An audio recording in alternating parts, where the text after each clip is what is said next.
Hello, my name's Eleni Allen, and today I would like to talk about shall we stay or shall we go from the narcissistic individual.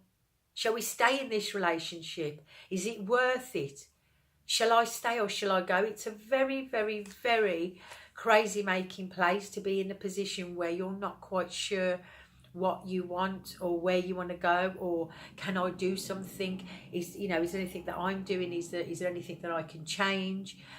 So on and so forth. So first, I don't think we can do too much about narcissism without Sam Vaknin. He's just, you cannot get any more greater information than from Sam, in my opinion.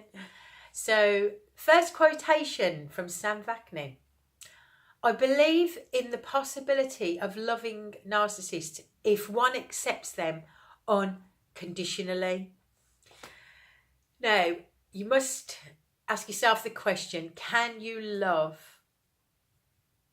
unconditionally? And I'm guessing if you are an enabler, codependent, people pleaser, that possibly, but we need to really look inside ourselves and wonder, can we do that? Let's just give an example. You've been given bad news and this news has knocked you backwards. You go to your partner and say, gosh, I've been given some bad news and I don't know how to deal with so-and-so. And he sees this now as an opportunity for supply, and his opportunity for supply is by rejecting you, by showing you he doesn't care, by telling you that the program that he's watching on TV has a greater importance than this horrendous news that you've just been given. Question, are you okay with that? Are you okay with shuffling along and dealing with that on your own, or finding somebody else to go to, not this individual? And also, are you okay with being with somebody that has just had supply from your bad news and from rejecting you? Are you okay with that? And that's a question you need to ask yourself. Are you okay? Again, quotation from Sam Vaknin. Any effort to relate to the narcissist emotionally is doomed to failure, alienation and rage. Okay. So let's look at this again with the same scenario. You go away, shuffle away, and then you're thinking, maybe if I spoke to him and maybe if I dealt with this a little differently, that I would be able to connect emotionally with him. Maybe, maybe I said it wrong. Maybe I need to do this from a different angle.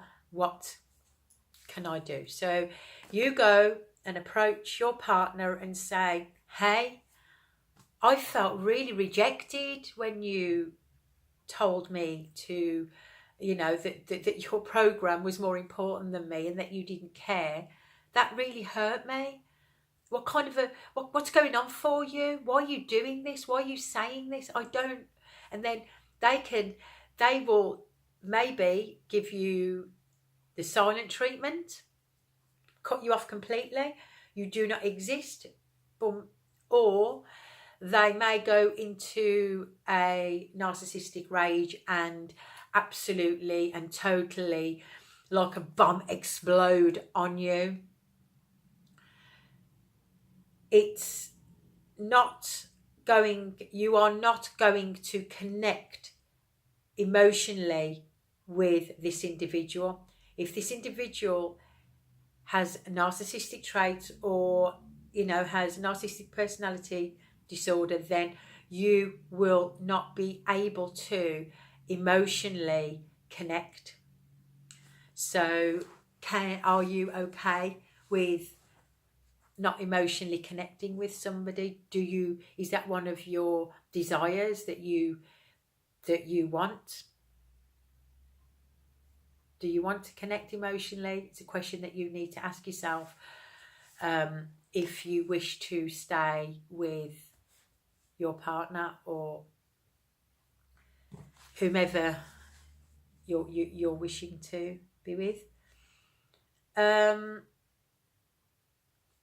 Again, Sam Vaknin quotes here: any attempt to understand in retrospect, prospectively, narcissistic behaviour patterns, reactions, or his inner world in emotional terms is equally hopeless. So yet again, you've got no chance. You have no chance. So are you okay with that? Are you okay with realising that you can't say, well, you can say, but you will not get into the heart and of this individual by saying, look, what's going to happen in the future? What if I get upset again? What's going to happen? And did you realise that when you done that, you upset me? It will not have no effect, because you're either going to get, like it says, you're just going to get alienated, or you're going to get narcissistic rage.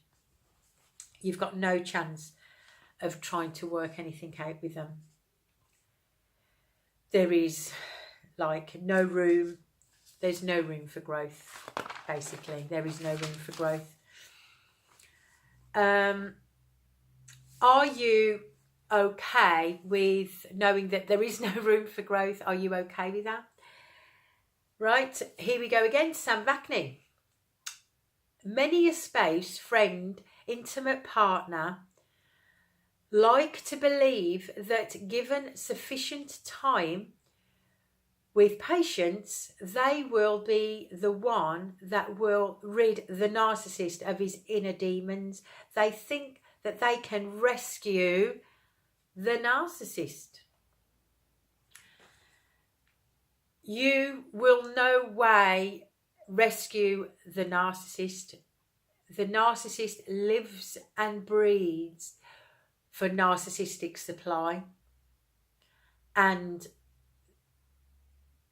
they have a myriad of defense mechanisms. They have an armor of defense mechanisms that is on.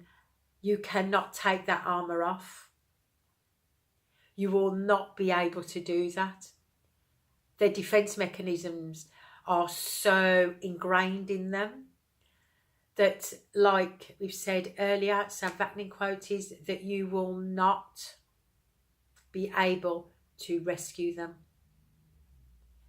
That's just got no chance. Are you okay with that? Are you okay with stopping your need to rescue them? Because in a lot of cases, the people that are attracted to narcissistic like codependents and enablers, we get into sweaty attacks to try and help. We're desperate to try and help, you know. So just to recognise that you will not be able to rescue them. This is a no-go area.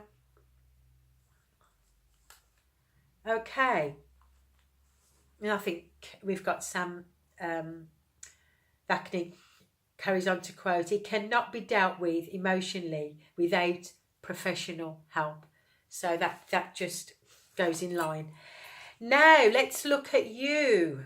Let's look at you, the effects of you, and are you happy to have these effects in your life?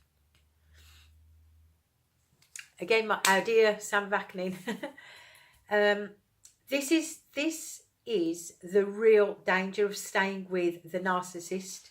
You become bitter, self-centered, lacking in empathy. And then he continues to say, he renders his victims more and more like him. Now, do you really want to become like the narcissist? Are you happy for that? Are you happy to become as sick as what he, I say, or she is? Because that is the inevitable place where you will be. Because you are going to be within that environment and kind of like sucked into that vortex. Are you okay with that? These are the questions that really you need to ask yourself and be honest with yourself. You know, the key thing, in my own personal opinion, is being honest with myself has brought me to where I am today. So if we just have a quick breakdown then. Are you okay with not receiving true empathy, love and nurture? Are you okay with that? Are you okay with being an object for the narcissistic supply? Not a person, but an object. You are an object. Are you okay with that? Are you okay with realising that you will not rescue them? Your desires to rescue, your desires to be the rescuer will not rescue them. Are you okay with not rescuing them? And are you okay with having a high possibility of ending up and becoming like the narcissist? Are you okay with that? Those are the things that we need to think about. And personally, I made the decision to get the heck out. And not only with my partner, but there's because I was raised in a narcissistically abusive family of origin. My mother was a covert narcissist. Well, I believe her to be a covert narcissist. And so I done the classic Freudian place of repetition compulsion, and I was always up until recently when I've realised about narcissistic abuse and what was actually going on for me, because I